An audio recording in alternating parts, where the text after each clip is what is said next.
Fab.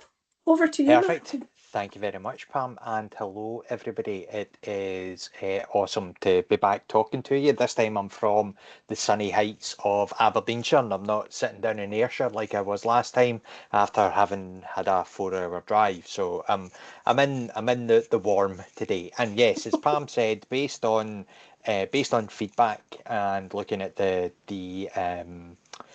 comments that were made in the evaluation. So thank you very much for that. We have decided that the best approach for today is indeed to look at Notebook LM.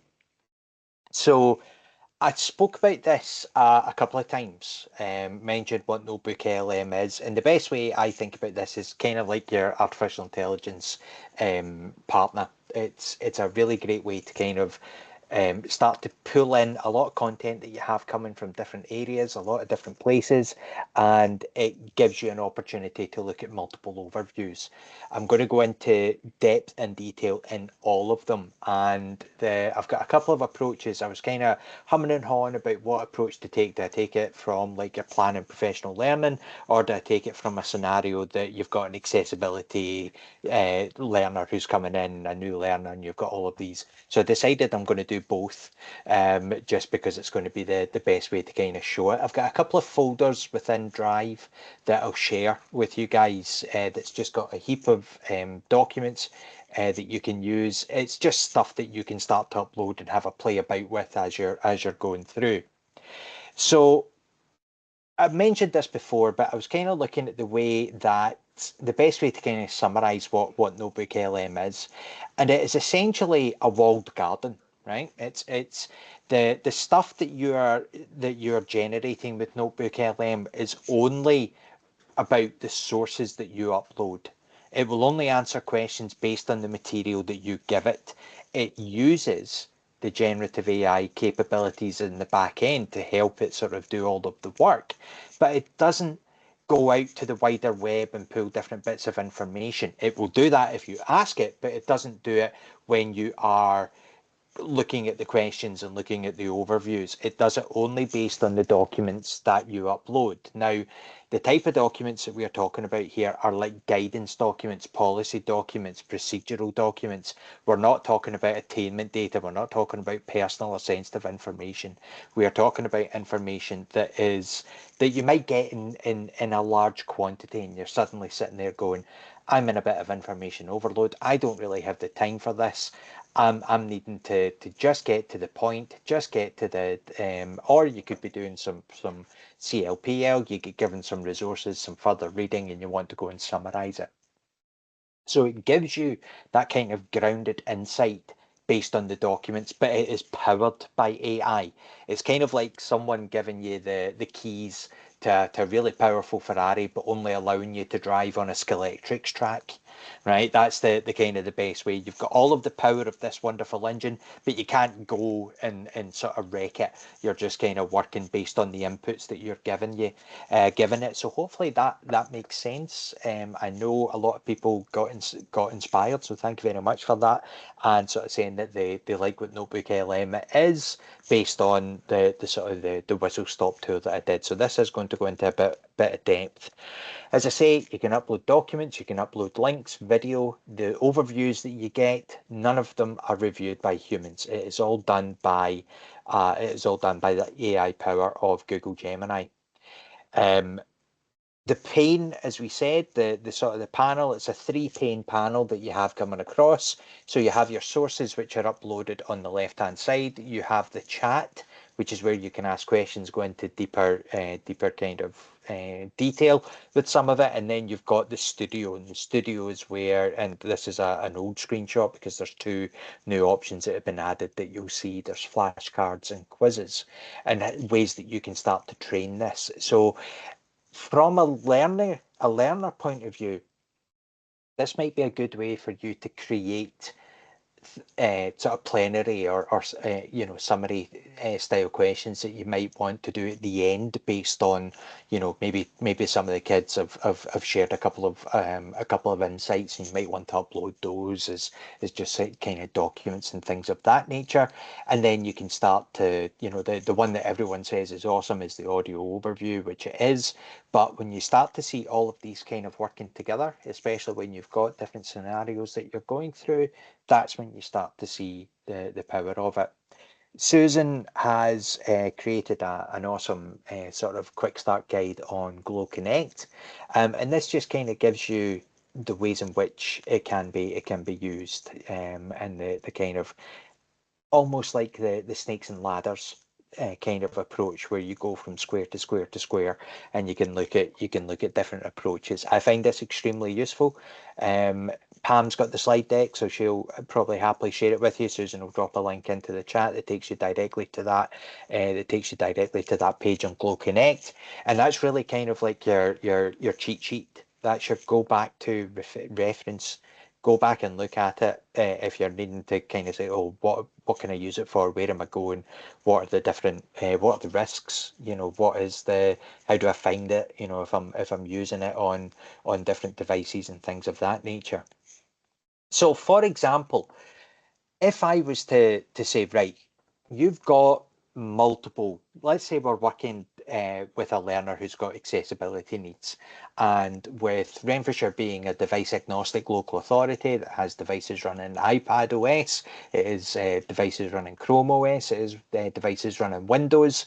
You've got a learner coming in that maybe is a P5 learner with dyslexia. You've got all of these bits of information from COG Scotland. What do? How do you start to find the best tools on Chrome? How do you find the best tools if they're using an iPad? How do you find the best tools if they're using Microsoft? Normally we go off and we do a Google search, but that takes time. And someone's possibly shared a Google slide or a Google Drive link or a OneDrive link with you that has all of the information. So let me keep going to go to my mouse. So let's say, for example, in Google Drive, and let's see, it's the one I was working on.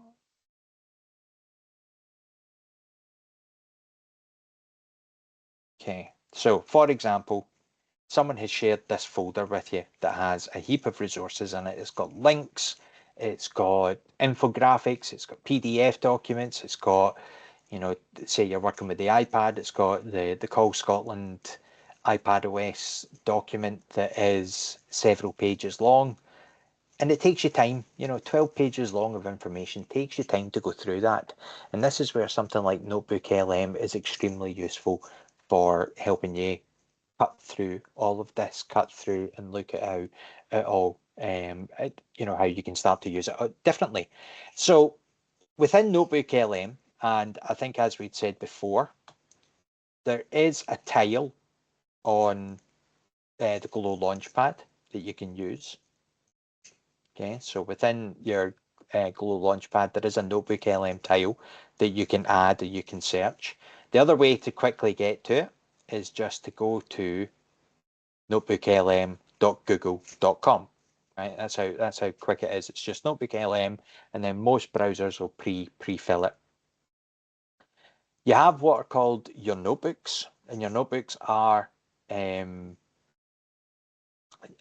just the ways that you can kind of go through, and you can have multiple notebooks. You know, I think I did the silly one about the F1 driving standards and things like that, but you can also see that you can add in ones for educational IT accessibility. Now, these all pre-populate the title based on the documents that you upload, based on the bits of information that you upload. So you can rename them, you can share them, you can collaborate with others. When you have one, you can edit the title or you can delete. That's what you can do from this pane here. Or we can create a new notebook, which I'm going to do right now. You can see you can add in directly from Google Workspace. You can add in links to websites or YouTube videos. You can even take copied text. So say, for example, your head teacher sends you an email with a list of bullet points for the next staff meeting, or minutes of the staff meeting that have taken place, and you're wanting to summarise it. Maybe you've got a notebook that summarises all of the staff meetings that you've been in, or maybe you're a department PT and you've got a notebook that summarises all of the DMs, the departmental meetings that you've had for the year, and you want to summarise the minutes and some of the key takeaways and the talking points. It could be a great way for you to track progress of how you've met your standards, or how you've actually looked at some of the improvement documents. You know, the limit is really your imagination to a degree. The functional use of it, once you get over the functional use of it, you can start to see how you can start to use it. You can start to build it up. It's really just having an idea of how you want to bring it all together. I could link a folder in directly within Google Drive. So luckily I do have, there's that iPad accessibility. So it saves me having to go and upload. I can just link directly into my Google Drive. And you can see if I go to my folder that's called Notebook LM Resources, perfect. And I can say, right, I want to take this file. Then if I hold Control, I can also select that file, take the Chromebook one, Chromebook accessibility, raising attainment, and using the iPad. Right, so I'm going to take those 6 documents and just tap Insert. So this just, as Pam says, this just links directly to your drive. Once you're logged in, you know, you're already logged into with your Google account. You're already, it will upload the files to it. So even if you're doing this on a Windows device, if you have them saved in your My Documents, you then just upload the files directly from My Documents and it puts them in. Now you can see on the side here, I have my 6 sources that I've uploaded. They're all ticked, right? So they're all ticked together. And you can see every question I start asking now is going to be based on these 6 sources that I have. But for example, I might want to untick, and at this stage, I'm only going to be asking about a Chromebook. So you can see it's summarized my 6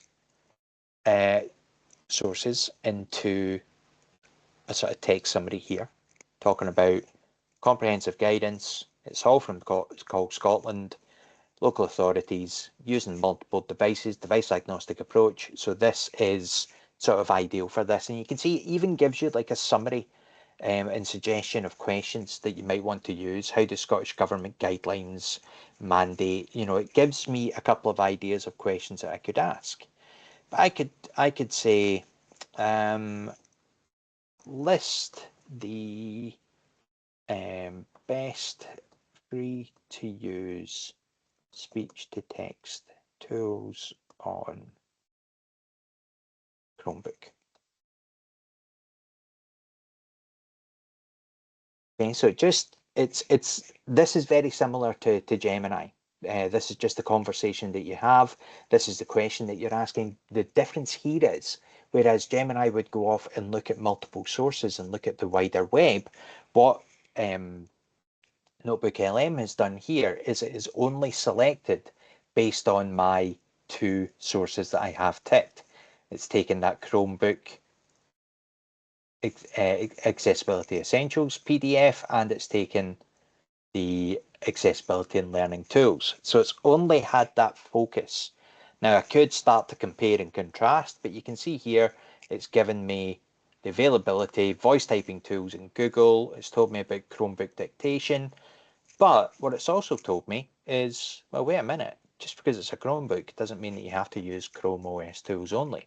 If you're using Office 365 tools, it might want you to use Immersive Reader. So let's tick on my Windows accessibility one and my raising attainment, and I could say, okay, create a simple pupil how-to guide on using Immersive Reader. Now again, this is only going to use those 4 sources that I have ticked, but I've asked it for immersive reader. It is going to show me about raising attainment. It's going to show me about, raising attainment using Windows, etc. And it will show me, it's showing me it from a Windows 11 point of view. And I could say, right, okay, that's not too bad. It's not too bad at all. It's maybe a bit more, it's a bit more complex than I would like. So I might, yeah, and another thing about read write will also bring that up as well as another tool as things are coming out. But I could turn around and I could say, you know what, that's not exactly what I was looking for. So I might change it and say, uh, let's change it to create a simple 4-step. Let's see if I can word this. In fact, I've already got this sitting in another one. So luckily I'm only sharing one tab. I can just paste that in, right? Create a simple visual 4-step instruction sheet for a P5 student to use the immersive reader on their Windows device. Now, if you remember in the previous sessions, I spoke about the art of prompting and how a good prompt can make all the difference. When I have something that is, just that single line there, it's not really specific enough. You can see the difference. A simple guide. It's kind of still very text heavy. I want this just to be in a kind of a tabular form in a table style. So I just want it to be a simple visual 4-step instruction sheet for and the fact that I've used key phrases there and I've used key words like visual, I've said the age of the pupil, I've said exactly how I want it to look. There, it's a wee bit easier. Okay, it's even broken it up a little bit and said, right, so now all I need to do is take that text, copy it, put it into a document for the learner. It's created the guide for me. It's taken those steps and it's broken it down. If it's going a bit too complex, then I have my configuration tool up here and it says, right, I could actually make it shorter. Right? I can even configure my response length with this, which is different to obviously what we have with Gemini. But I can configure it. I can even make it a custom style where I could say um, aimed at uh, primary learners in Scotland and save. So now anything that I put in is going to be automatically shorter, aimed at younger learners, and it's not going to go into as much detail, or it shouldn't go into as much detail. And again, if I change my sources and untick and only ask it to look at those two, that would change it as well. So what's quite good here is I can add more sources in. I can do a lot more as I'm going through. We'll have a look at the flashcards just now. I think the only way you can export the flashcards, but let's actually do that as an example. So we're maybe going to let's use flashcards and use it with iPad. So let's go with the iPad side of things. So we've got accessibility and support learners. So again, here we'll start with flashcards, audio and video overview. We can go into detail in a wee second. I've got my configure option here where I can make my number of cards fewer. Right. Level of difficulty, I'm going to make it easy because this is designed for beginners. And you can even say what resources. Now, I've only ticked 2 resources. If I have all 6, or the more resources you have, the more complex it is. And I could also say the flashcards must focus on speak selection. Okay. So I'm not wanting to go into all the detail about all of the iPad accessibility features. I just want to look at speak selection because we're dealing with a learner who maybe has accessibility needs such as dyslexia. So let's generate that. The more sources you use, you can see I'm only using 2 sources here, but the more sources you use, the more complex you make it, the longer it's going to take, just like anything. The shorter you make it, the less sources you use, the sort of the less time it's going to take to generate the flashcards. I think by default, I've had one that created like 50 flashcards. That's a lot. So my advice is always tap that pen icon before you hit. Don't just tap flashcards and have it go nuts. Play about with it. Focus on a little bit more. Focus on getting it right before going into too much detail with it. So let's take a look at what these will. There we go, and expand it. So you can see it's still giving me 39 cards, right? So I wouldn't exactly say that it's ideal, and it hasn't focused exactly on what I wanted it to focus on.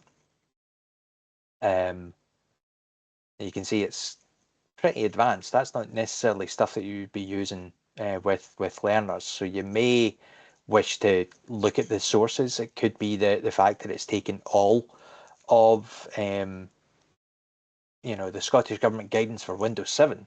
What is the equivalent area? Well, Control Center. It's yeah. I wouldn't say that is exactly done what I wanted it to do. So again, that could be the fact that this is quite a complex document. So maybe untick that and maybe just focus on one resource or focus on something that is not as complex. The more complex a PDF, the more detail it's going to go into. Mrs. Simpson-Dornan, you asked about exporting as a PDF. The only option you have when you tap share, yeah, absolutely. When you add your yeah, it does depend on on what it does here. Is it essentially these are what are called artifacts, and it's only people who have access. So, for example, if I go in here and I share it with Susan, I can copy the link to the artifact, but I can send it. So Susan will get a link to that flashcard. So this could be a good way for you to share resources with other people in your department, your co-teaching individual, for example. That could be a great way to do it. I have found the flashcards work when it is a very focused resource. So as you've said there, when the resource is focused, it's best way to do it. Exporting it as a PDF is obviously not possible. However, what you can do is share your screen and maybe do it as a whole class interactive. The fact right now that learners don't have access to Notebook LM is something that we have to look at, because Notebook LM right now has not been enabled for learners across the entire Google estate within Glow. That is going out to be looked at, and we obviously, the first time we were doing this, invited some of you, if you want to take part in that conversation, to see about what that could look like. So right now we're working on what this could look like for students, but really what I want to focus on is how you guys could use this as part of your learning and teaching practice. And again, some aspects might be useful, some aspects might not be. Right, I'm actually going to come out of the accessibility one, because that is a minefield to go into. It really is a huge minefield. And I'll maybe look at something that is just a bit more focused. So I'm going to create a new notebook again. And this time I am going to work within my drive, and I'm going to look at digital competency framework. So now I'm looking at this as if I am a senior leader or someone who has a responsibility, as you guys do as AI champions, to be looking at how you might start to build guidance or start to build reference or start to maybe do a whole staff session on this as you're working through and you're looking at different ways. So again, just the exact same way, I have LinkedIn, so I'm going to take the Teacher Digital Skills Toolkit that we have. an older one, the How to Teach Outstanding ICT. And if you tap Shift, that obviously creates them all. So I'm going to use that one, and that one, for example. And I'm going to tap Insert. So right now I've just got 3 resources that I'm uploading. It's all about digital teaching and learning, digital pedagogy, and how we might start to use it. So it's using Classroom of today and different ways in which. So I could say, what are some of the essential digital skills we should be enabling in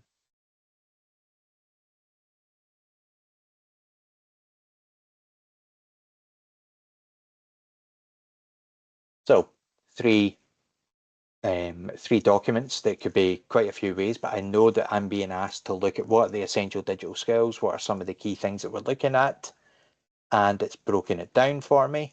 Okay, that's fine. Still going into quite a few bits of detail, obviously based on multiple documents. So I'm going to untick these 2, just because they are sort of national framework documents or international framework documents. I'm just going to take one that is a little bit more straightforward. Back to those flashcards. I can say, right, keep it as standard, level of difficulty, let's make it a wee bit easier, and generate. Not going to get it to go into any more detail. I'm just going to do a quick wham bam and see how we go on. And again, you'll see the difference here because I'm only using one source. The generating of the flashcards should be quite quick in this regard, he says, hopefully before it looks like it's going. And as it's coming through, I'll go into the other ones as well, the reports, the quiz, and I'll just generate them all based on this. If you've uploaded a resource and you feel that that resource is no longer fit for purpose, you can just tap the More and tap Remove. I can tap Delete in that case. And same with this one, I can tap and tap Remove. So I can only work on one source this time, which is fine. And then if I tap Refresh, it will refresh my chat history just based on that one document. Okay, so it'll take me back to the beginning almost, and it will help me sort of base all of my further conversations just on this one document. So you can see my flashcards are ready. Tap on it and it should open up. There we go. Just based on one source, let's make it a little bit bigger. And yeah, flashcards work quite well. So this could be quite a good activity to do, based on based on work that you have, based on sort of PDF documents or lesson guides or guides that you have with learners, you can start to go through. Audio and video overviews are obviously going to go into a bit more detail. The audio overview is the way in which a lot of people have kind of shown this as an example. It is the kind of the Americanization of it. There's the podcast. We have been told for a while that there are going to be different voices coming. I did at one point think that I had British voices coming through. I can't remember if they have done it now. Let's tap on the pen and see what we've got. Deep dive. Nope, I just want to make it brief. Language. Right now, English is by default. And I can tap generate. So while that's generating, if I take different resources, I could say, right, I'm going to add in, this time I'm going to add in a website, and I'm going to paste it, tap insert. So I can add resources after the fact, right? But it's just going to generate my audio overview based on the one resource right now. I can go back and I can change it. You can share a notebook, as I say. So when you tap share, you can add individuals. So you could have notebooks with a working group. You could have multiple users within the school, or if you're working with multiple teachers, or you've got a department, you could do that. If a senior leader wants to share a notebook that's maybe based on some of the work that has been taking place, then you can do that also. I like the fact that it doesn't just sit in isolation. Excuse me a second, I can feel my lips smacking just a bit. That's not a nice sound for anybody.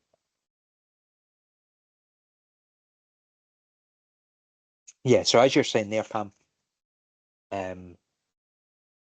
it's the kind of ways the kind of ways that you're coming across where you're using Notebook LM and you're maybe sharing it as a podcast. A good way to kind of summarize, because you can download the audio, and that is one thing you can do. You can download the audio and you can download the video. You can also have the sources, the studio, sorry, working all at the same time. So if I wanted to, I could still go and generate a video while the audio is generating. I could generate the mind map. I could do all of these while they are. So generate the mind map. I love the mind map, Martin, for say I've had just, from a professional learning point of view. So I've had a whole pile of stuff given to me, or I've attended a course, and just the idea of being able to click on the mind map and zoom in on one particular bit. So I've got this huge mind map that I can go, I'm really interested in that one section, and just clicking on that and having that broken down. Yeah. I think that could be really transformative in terms of digital learning. And if you think about it, you maybe have someone coming out and speaking to a department, to a group of staff, and they're giving you documents, then you're sticking it in there that you can share across the school, you can share across the group that have attended it, and then you can interrogate it. And, for me, the ability to do that from a professional learning, because we can't share it with learners yet, I think that's amazing. But I do love the idea of uploading, your source materials for a particular class and downloading that as a podcast. And then you can share that with the kids. And then, and I think I said this in the first session about teachers, who have tried this, and the kids have come back and said they were listening to it in the bus on the way into school and things like that. And what a difference it made, because it just got them prepped for the day ahead, or on the way home, it just kind of clarified some of the things.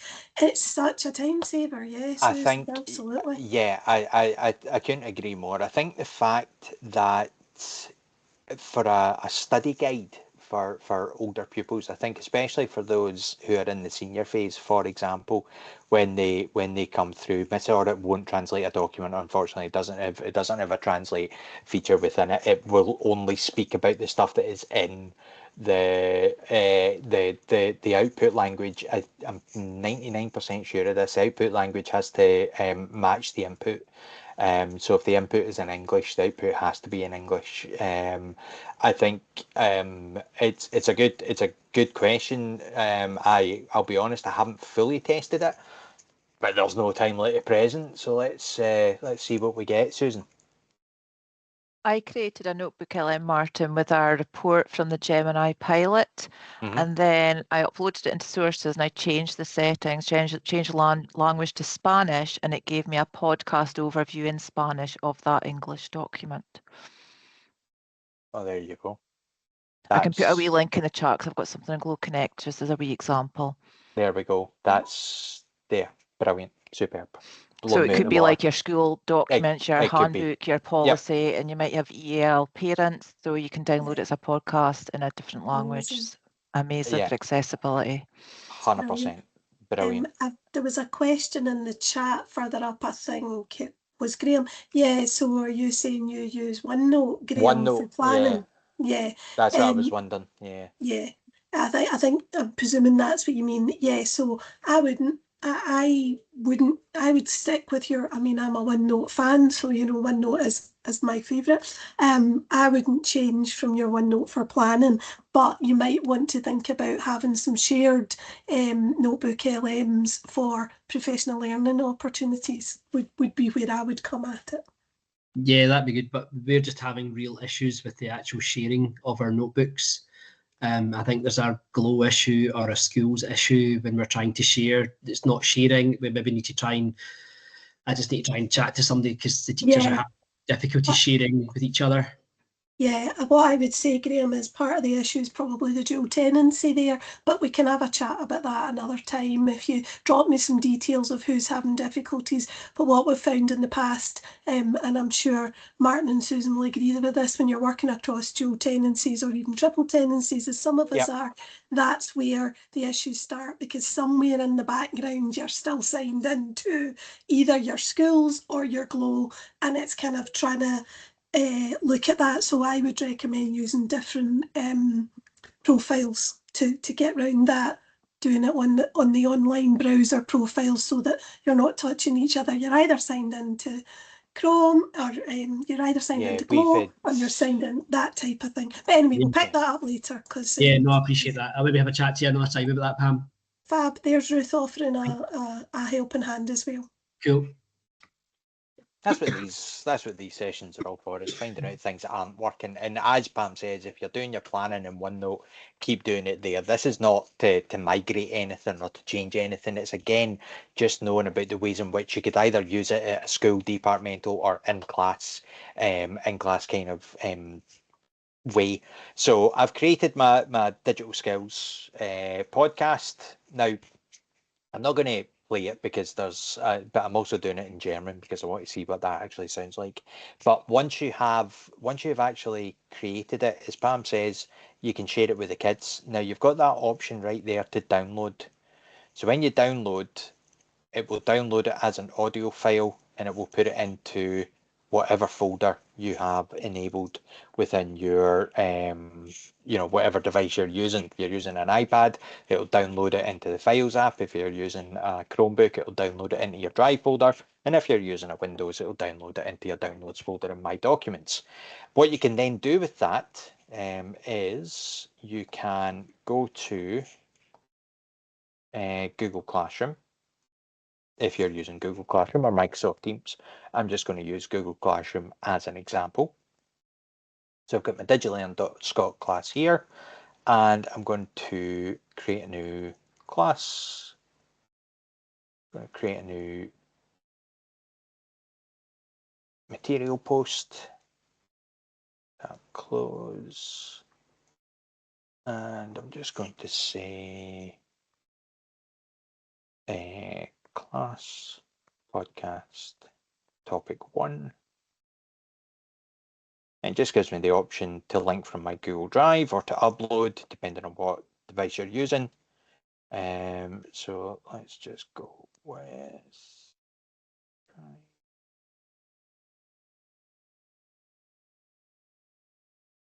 to put that file. I think it's in my drive. I think it's in the downloads file.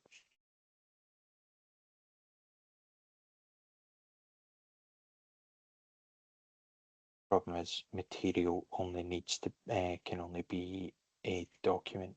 So let's create. Let's just do it this way. So if I thought I could link to it, but I think with Classroom, the material can only be a document rather than a file within. But just to show you, so if I share this tab, let's look at what we have today. It will download the files, and there's my digital skills episode there that I've just downloaded. So what I could do is just make this easy, share, copy the link, or change my sharing options first of all. Let's make it anyone with the link, copy the link, and then what should hopefully work is I could either put this link in as a post within Classroom, or we're working in Teams, just give you a link to the file that you can listen to. And I love the fact that it's just so easy to share, so it becomes completely device agnostic. Kids can listen to it on their phone. It doesn't matter whether they're on, an Apple phone, a Google. It doesn't, it makes no difference. It's a straightforward public sharing link that they can use, which is just so helpful. Mm-hmm. Absolutely. The other thing that I quite like to use is reports. So when I look at reports, it gives me options that I can it gives me different options. So I could create a blog post, a briefing document, which is just, it's got these suggested formats that come up that I think are really good.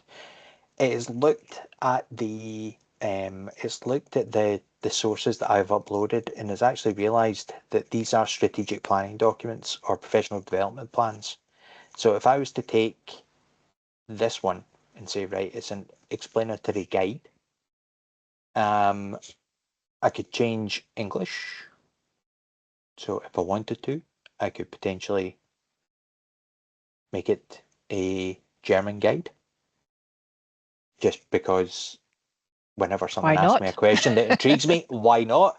Let's see what it looks like. It's just saying create a clear and inspiring guide for education students on how to enhance learning and teaching with digital technology. Right, so let's generate and see what that looks like. Now, what this does is it will create a report that can be viewed within that notebook. What you can then do is, if you need to, copy and paste it, put it into a Google Doc or put it into a file. Susan? I was just going to ask if there's any language teachers that join this afternoon. I haven't actually tried it with any language teachers, so it'd be great to get some feedback to see how accurate it is. So yeah, please keep us posted. I've had some conversation with language teachers who were like, but that's just lazy, to be fair. and I do get what they mean, but but this is a actually, thing that's beginning to happen. There was a thing translating that it back, though, that was my point. You know, Yeah, translate it exactly. back. Yeah. That's when it's a good use, because it's like, Yeah. what is your understanding and how do you Yeah. translate it back? But yeah. It's a But we're even learning getting tool. to the stage Absolutely. that you know, like AirPods are going to do live translation into your ears. Google Meet is going to do a live translation in the conversation that you have. So I could be talking to someone in French. They could be speaking back to me in English. When I speak French, Google Meet will translate, and in my voice will you know, so it's that Mind-blowing future. stuff, Well, isn't it? it's that future that Star Trek promised us, you know, 50 years ago, where universal translators are going to be live. Universal translators are still you know, they're still a flight of fantasy, but it is getting closer and closer where you can have things in your ear that are doing live translating, or in your face and they're doing live But Martin, translation. will they translate geek, do you think? If I upload my version 2 of the Klingon dictionary, I think it will still translate. What about Gen Z? I don't know, 6, 7. Gen Or Gen Alpha. X, Gen It's like, Y, or Gen whatever Gen we're on. Alpha. Gen Alpha is I what we're on now. absolutely. I love Mrs. Simpson Dornan's put in, you know, the two voices, and it sounded like a conversation. What blew my mind the first time I heard it was when you interrupted them and asked them a question, and they do that. Well, that's a really good question, Yep. as Martin has alluded to. It's a nice wee pat in the back for yourself. But actually, what I love is that they then, you know, you're listening to this, and I think I can see the possibilities with kids when the source material is your source material and you could interact with them. I know they can't do it yet, but it absolutely opens up so many possibilities that you can ask questions and it'll tell you, well, this is according to the source material that your teacher has given you. So I think we've got a lot of things coming in that aspect that I think are very interesting. But I love being able to interact with it. So let me just do a quick demo of that part. Hopefully the audio will come through. It's doing. There we go. And the explanatory guide has been translated into German. Is that from an American standard version into German or English? That's the thing as well. The fact that that's I'm a teacher like you, Graham. I'm gonna imagine that you know, it's Google, it's American. It's been, you know, it does usually default is English US, because that's, you know, how everything works, is the default things in English US. So as I say, I cannot comment on the 100% accuracy of it, but you would have to imagine that it's Google Translate, it's a universal standard, and you would imagine that it's got to work within that regard.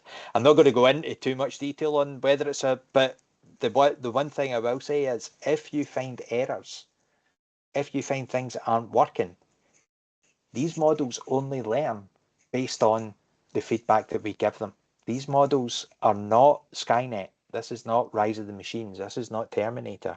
Right now, this is about 2 steps removed from a calculator. Being a secondary maths teacher, the amount of times I got told, Mr. Coots, the calculator gave me the wrong answer. No, it didn't. Calculator always gives you the right answer. What is it you do wrong? It's the question you've asked it. It's the input that you've given. So whatever input you've given or whatever bits of information you've added in, it will only be as good as the feedback or the response or the change that you give it. So if you find that something is wrong, you tap good or bad, and it will give you the opportunity for feedback. What it doesn't do is give you the option to export it. So what I tend to do in this case is I would say copy the content with the formatting, open a Word document or a Google Doc, paste it in there, and that's how you share it with learners. Because all that happens is when you go into the studio and you tap the 3 dots, it will only give you the option to rename it or delete it. So the reports are only visible within the notebook unless you copy it and export it to a different document. But you can see there, it's even given me. Willkommen zu unserer heutigen Vertiefung. Diesmal haben wir uns für dich das Teacher Digital Skills Toolkit von Education Scotland angeschaut. Es geht um digital. Now that's pretty cool. I mean, geek or no geek, you've got to admit that taking a document and changing it to German on, I'm going to use a phrase I hate using, but doing it on the fly, doing it right in front of you as it was, you saw this happen in real time. The fact that it does that, and I'll be honest, that was a great question because I never thought about it, and well done to you, Susan, for having that answer to hand, because you don't know these things until you try it. It's absolutely superb for that. Now, when you This open is the up, brief on the Teacher Digital Skills Toolkit. So, what's this toolkit all about? Well, it's from Education Scotland, and it kind of lays out digital skills in 3 main stages, right? It's really there to help you as teachers figure out maybe where you need a bit of development. I'm one of these maniacs that listens to some of my podcasts on double speed, just so that if anything is going less than 1.0, I can't listen to it. Now, there are other options that you can do as you start to listen to these, so as And make sure your learning lines up with the bigger picture national. you can go into more detail as you're looking at it. With a brief, you can't do it. A brief is just a very, very quick 2-minute summary, but anything longer than that, you get an interactive mode where you can start to ask it questions and take it in different directions, as Pam says. So the longer it is, you can actually see it'll do it with the deep dive in German. Now, if my German wasn't rusty, I would be asking it right now. I think the only thing I can really say is that I'm a hamburger or a Berliner. But the fact that it's got these different options, I think is just it's what makes it the sort of the better to use tool. Google Gemini is great, and I use Gemini on a daily basis for lots of different things, but it cannot beat Notebook LM, especially when you then say, right, I want to take fewer questions and make an easy quiz, and I want to generate it. This is a great activity to do at the end of a topic or the end of a session where you're wanting to get people to answer questions based on the work that you've been doing. So say your class topic is on the Titanic and you have a document that has been uploaded about the building of it, or maybe the stuff that happened at Island of Wolf, or the construction, those types of things. It can be a document you've created. The one thing I will say is it works better with PDFs. You can upload Word documents, things like that. You can upload links from Google Drive. I would put them in as PDFs. So export something as a PDF and upload it. It's just easier for formatting because it's a more universal standard. So if you have a document that you've produced, it's a PDF, it may be a unit guide, it might be whatever work you've done on a particular topic.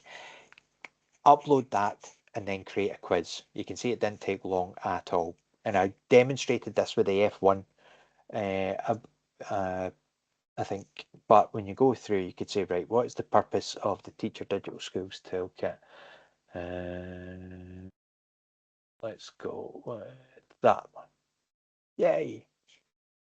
You would hope that that's right because I helped write the bloody thing. But when you look at that and then you tap explain, It then gives you a bit more. I'm taking this quiz. It's telling me, and then it goes into a bit more detail. So you can stop the quiz. If you've got a few people that are saying, I was doing A or I was doing B, if you combine this with Kahoot, for example, where you just have a quick response, or you combine it with a Google form and you get the kids to take the answers in, and then you review the questions at the end after everyone's answered the question, you could then say, right, some of you answered D, that was fine, but also some of you said B. So let's go back and see why B isn't actually the right answer. And it does everything that you need to do right here in the chat pane. If the sources is taking up too much space, just minimize it. Now you can see it said, right, it's went into detail, and it's helped me in that regard. So I realise there's 5 minutes to go. So it is just getting to that stage where we're going to start to wind everything down. Notebook LM right now is centered around your Glow login. Now you can access that on any device. You can access it on your phone using the Notebook app. You can access it on your iPad in the browser. You can access it on a Chromebook using, I've been demonstrating this on a 10-year-old Chromebook quite easily. You can access it on a MacBook using Safari, on your Windows laptop using Edge. Whatever you're using, it will work. The only thing you have to get your head around is what platform are you working on, and where's the files app based, and where am I getting links, how am I copying and pasting. That's the only thing you really get round.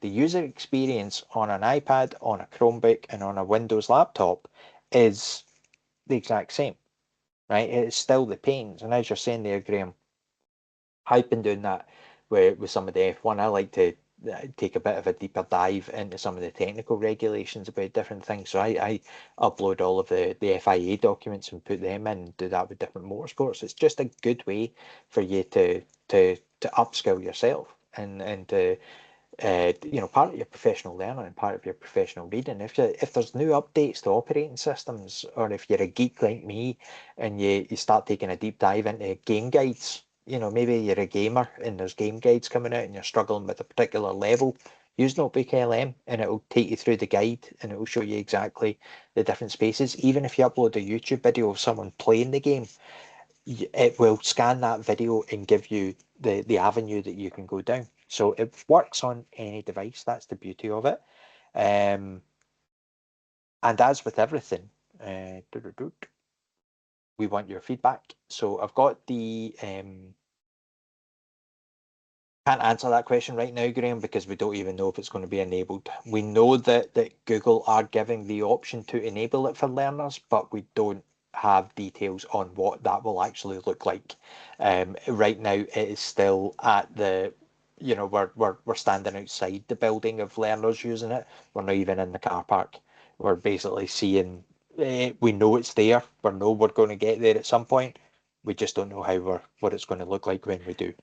The other issue we have there, Graham, it's either on or off for all learners. We can't differentiate between age and stage, so that's why we need to just take this cautious approach. So yeah, we'll keep you posted.